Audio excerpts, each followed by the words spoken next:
C'est l'un des plus anciens immeubles du Vieux-Lyon. Depuis la fin du XIVe siècle, on l'appelle la Maison Thomassin.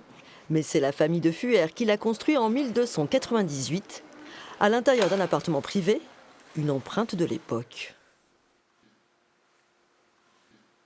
Donc on reconnaît assez facilement ici les damiers qui sont ici, qui sont barrés de rouge, donc de gueule parce que c'est donc pas la branche aînée, donc des Fuères. Damier, fleur de lys, armoirie de Blanche de Castille, mère de Saint-Louis. Il s'agit là d'un hommage de la famille à l'ancien roi de France qui a soutenu Lyon contre l'archevêque.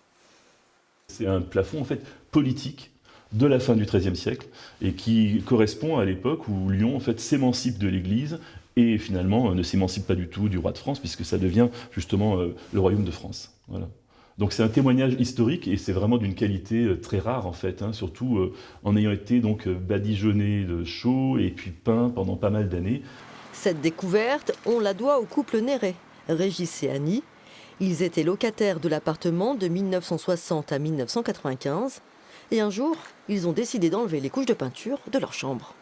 Et là, 1967, donc, dans l'éclairage moyen donc, des travaux, ils perçoivent quelque chose sous ce blanc et ces couches de peinture.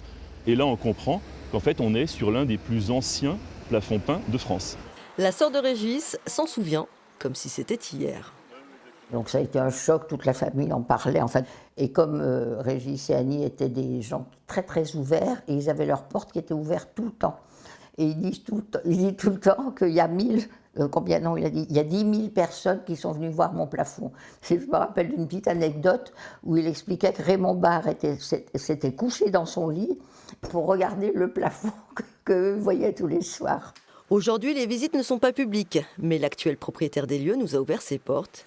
La découverte de ces poutres peintes a contribué au classement de Lyon au patrimoine mondial de l'UNESCO.